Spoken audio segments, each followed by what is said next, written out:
Ah, Smoky Alley. It's gotta be New York. Hey, Oh, Mamma Mia. forget about it.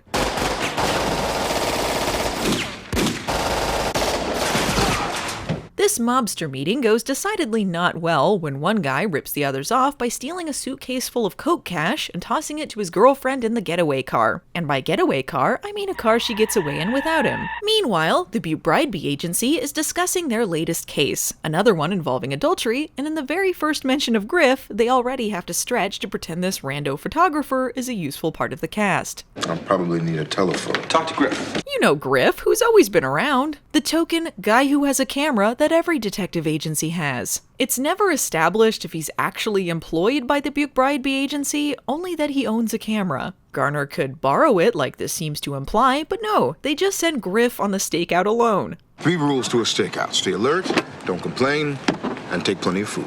I'm Grif! We never see this scene and he isn't brought up in the episode again. Mob girlfriend shows up and oh my god, it's the princess Mitch fell in love with and said he'd never forget and then totally forgot about! I mean, she's Ryan's sister Charlie! Ryan, being the planner and Charlie being the non-planner, is stuck going to the DMV at the moment so Mitch can hit on her sister. Mitch is gonna stay here, right? I think I'll grab a bite to eat. I'm starving. If you want, I'll take you. There's a great restaurant downstairs. Mitch, she was politely declining. Take a hint. Just as she's arrived, she gets a call at their office, which is some timing. Mob boyfriend's pretty pissed, and Mitch can't help but notice things are a little off with this conversation. This boyfriend will be a big problem later.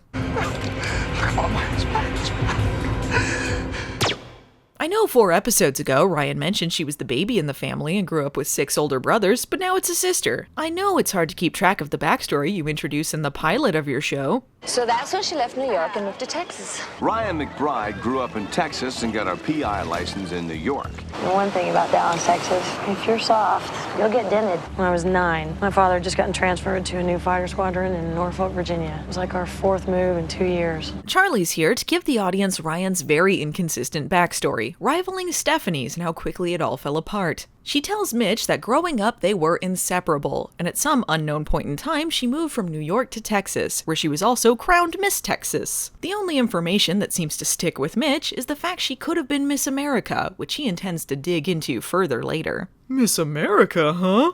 Bet you were super jealous. Hey Donna, quit doing business stuff and come check out Ryan's ugly sister. Charlie mentions that the airline lost her luggage, so Donna offers to let her borrow some trunk clothes. Voila!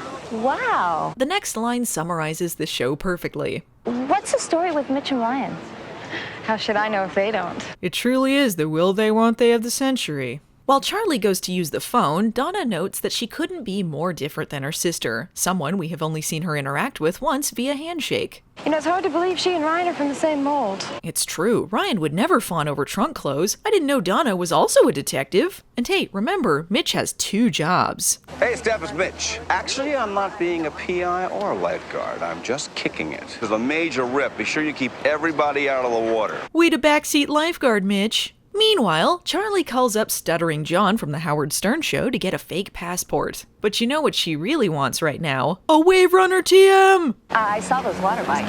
Oh, actually, they're called wave runners. So Mitch, who is already suspicious of her strange behavior, decides screw it, she's hot. He's totally gonna make the moves on Ryan's sister. New scene, new Mitch! You and me both, Ryan. So Ryan, who has taken 1/3 of the episode to have any significant interaction with her sister, is awfully jealous of the time she's spending with Mitch. And Charlie points out that she's not making a move, so she might as well. Presumably, he didn't tell her about his girlfriend in the previous week's Baywatch. Ryan, I can assure you you can do better. Ryan and Charlie definitely have a strained relationship, with Ryan citing Charlie as one of the reasons she left New York. But despite their differences, she's willing to give her a fresh start. I genuinely have no idea about Ryan's backstory anymore, but there's something very funny about extremely Texan Angie Harmon being called a New Yorker who stayed up all night partying. What happened to that New Yorker who used to stay up all night partying? Hey, remember when we had 6 brothers and we moved around a lot? Let's go to Nights. I hear it's fun. Who the hell told you that? You know it's a bistro now, right? So far, outside of seeing her talk to someone with a case of beer, I've seen Donna do nothing but schmooze at this club/bistro she now owns. Charlie is hanging out alone now, so I have no idea where Ryan went, and Mitch is watching from another dimension. Wait, so the passport guy is just gonna take her photo for it there? How is that gonna look convincing? There's Ryan moping outside for some reason. New scene, new Ryan. They aren't getting along now. I mean, Mitch gets it. Just listen to this convincing line read. Ah, sisters. Sure, Mitch just saw more suspicious stuff with Charlie, but what about this Miss Texas thing? Turns out Ryan did it to one-up Charlie. Ah, sisters. Oh, and also their mom died in a car accident while going to bail Charlie out of jail? Ryan, I'm so sorry. I never would have tried to bang your sister if I'd known. Yes, their relationship is complicated, but as Mitch points out, maybe Charlie has shown up to prove she's changed. New scene, new Mitch. Now he's suspicious of Charlie again. Turns out he recognized the passport guy as a bad dude and thinks something shady is happening. Thanks for listening, Garner. Gotta go! Charlie discovers that passport guy is dead, and the rest of the mob is there to finish her off, but luckily Mitch was right behind her.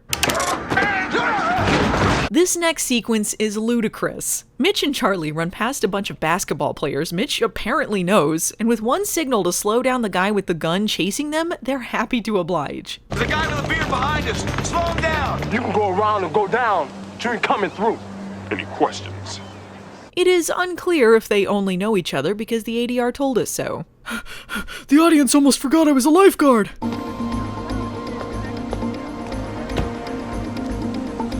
God, we don't care. She's not the new Pamela, so just stop. Morning. Morning. Oh my God, it is. This isn't even a working watch. Do you think I'm personally boring? Yes.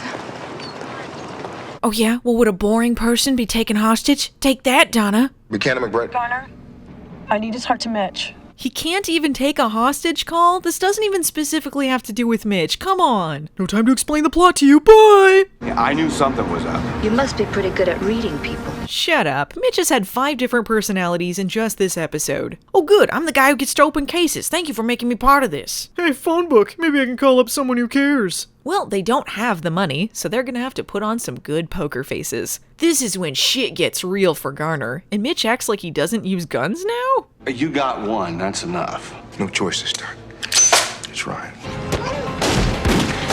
We saw him threaten someone with a gun last week on normal Baywatch. After a visit with Mitch's old friend Earl, they're now armed with grenades and smoke bombs? Who the hell is Earl?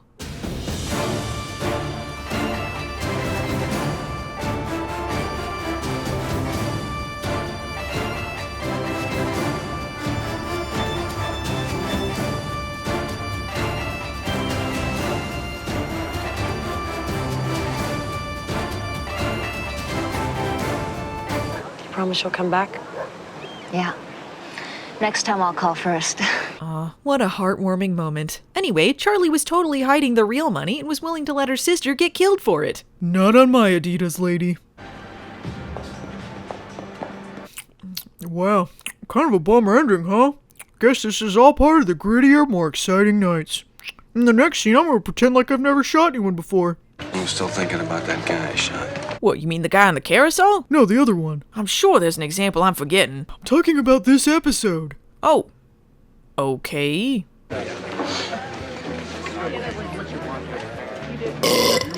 Next time on Baywatch, Charlie's Angels.